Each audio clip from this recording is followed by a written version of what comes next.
Shalom sahabat sukacita sejati yang dikasihi Tuhan. Di dua renungan sebelumnya, kita sudah belajar sesuatu yang sangat penting. Peperangan rohani itu sangat nyata dan sering terjadi di dalam pikiran kita. Dan kita juga sudah belajar bahwa salah satu kunci kemenangan adalah penyembahan. Yang menjadi pertanyaan sekarang adalah kenapa masih banyak orang percaya yang tetap lelah, tetap takut, tetap hampir menyerah? Apa yang sebenarnya belum mereka mengerti? Dan hari ini kita akan masuk ke bagian itu. Ini bisa mengubah cara kita menghadapi hidup kita ke depan. Karena tidak semua peperangan selesai hanya dengan mengetahui kebenaran. Ada yang harus dijalani setiap hari. Dan hari ini kita akan belajar bagaimana kita bertahan dan tetap menang lewat doa, perlengkapan senjata Allah, dan komunitas orang percaya. Sebelum kita masuk lebih dalam, mari kita membuka hati dan memulai dengan doa. Bapa di surga, kami datang di hadapan-Mu dengan hati yang rindu. Kami tidak mau hanya mendengar firman, tetapi benar-benar mengalami Engkau. Kami mau Engkau berbicara kepada kami hari ini. Buka hati kami supaya kami peka terhadap suara-Mu. Berikan kami hati yang mau taat dan melakukan kehendak-Mu. Ubah hidup kami melalui firman-Mu. Dalam nama Yesus kami berdoa. Amin. Sahabat, ada momen dalam hidup rohani kita yang tidak banyak orang ceritakan. Kita sudah percaya Tuhan, kita sudah menyembah, kita sudah tahu firman. Tapi tetap saja pikiran menyerang lagi. Hati terasa berat.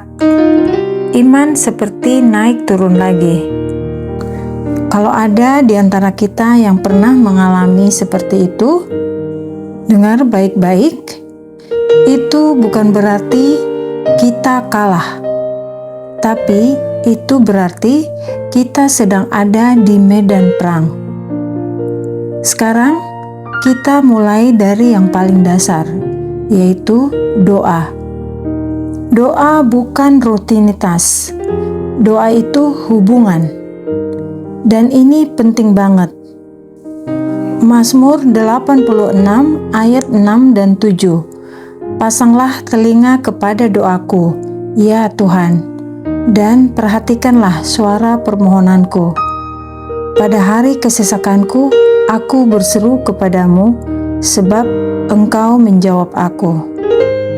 Pemazmur yakin bahwa Tuhan mendengar dan menjawab doa, terutama di masa-masa sulit, dan bahwa kesesakan bukan alasan untuk menjauh dari Tuhan, tetapi justru undangan untuk semakin mendekat kepadanya. Perhatikan ini. Bukan hanya di hari-hari sukses, tapi di hari kesesakan. Mungkin hari ini ada di antara kita sedang di titik itu. Bukan kuat, tapi lelah. Dan Tuhan tidak berkata, "Perbaiki dirimu dulu." Tetapi Tuhan berkata, "Datanglah." Yesus sendiri dalam Matius 26 ayat 37 sampai 42. Dia berdoa dalam tekanan yang sangat berat. Dan Yesus berkata, "Bukan kehendakku." Ini penting. Bahkan Yesus pun melewati pergumulan dalam doa. Dan firman Tuhan dalam Filipi 4 ayat 6 dan 7 berkata, "Janganlah hendaknya kamu khawatir tentang apapun juga, tetapi nyatakanlah dalam segala hal keinginanmu kepada Allah dalam doa dan permohonan dengan ucapan syukur. Damai sejahtera Allah yang melampaui segala akal akan memelihara hati dan pikiranmu dalam Kristus Yesus. Tuhan tidak selalu langsung mengubah situasi, tapi Dia menjaga hati kita di tengah situasi itu. Dan kalau kita tidak tahu harus berdoa apa, Roh Kudus sendiri yang menolong.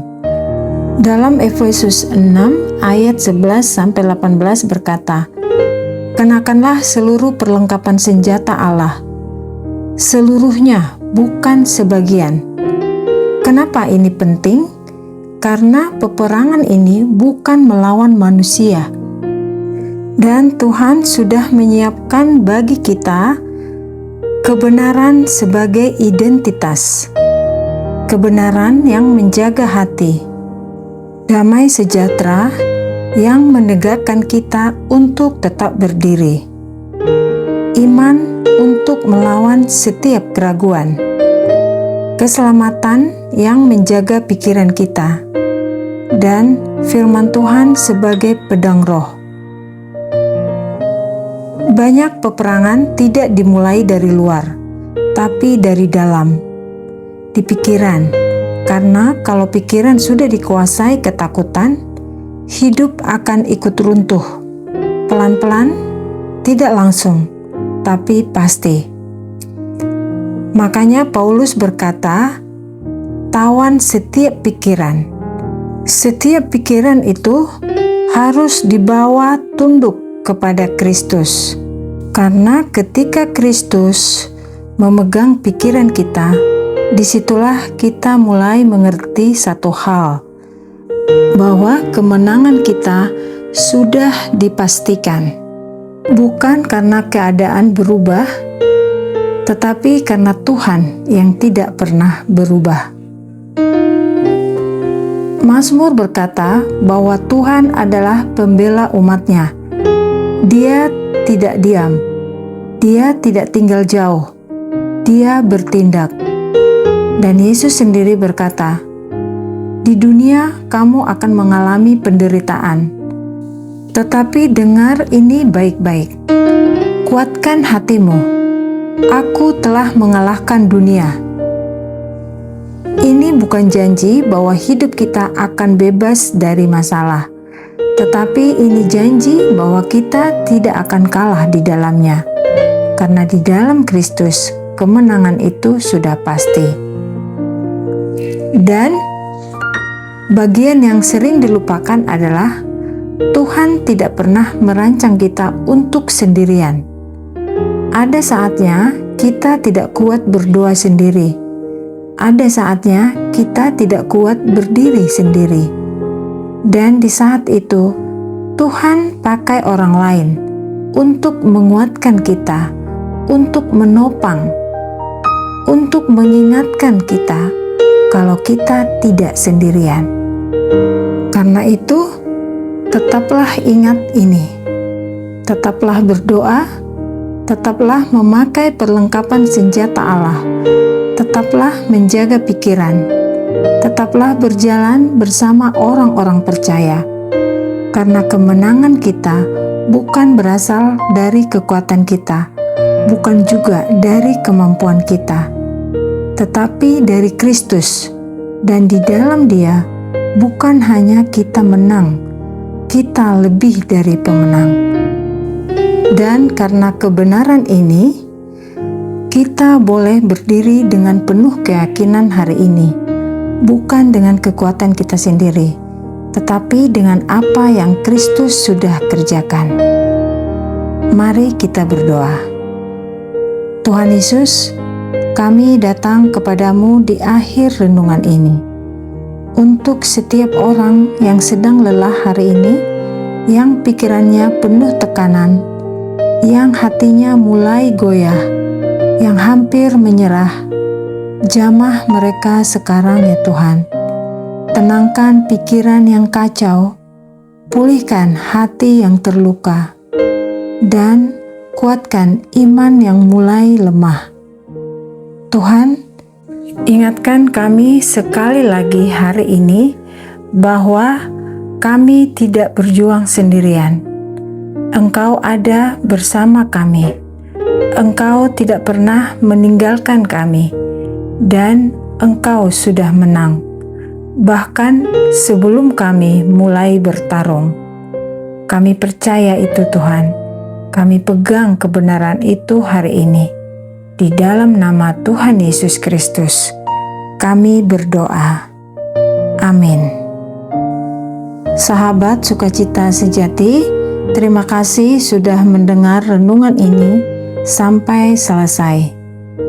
Jangan hanya kita dengar hari ini, tetapi biarkan ini tinggal di pikiran kita sepanjang hari.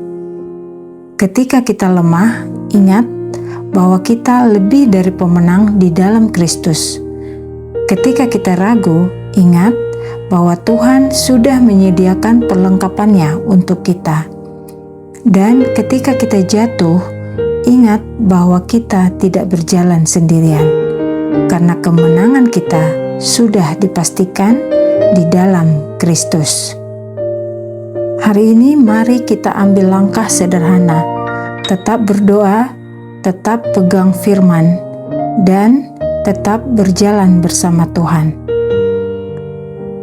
Jika renungan ini menguatkan Anda hari ini, bagikan kepada seseorang yang juga sedang butuh dikuatkan. Sampai ketemu di renungan berikutnya. Tuhan memberkati.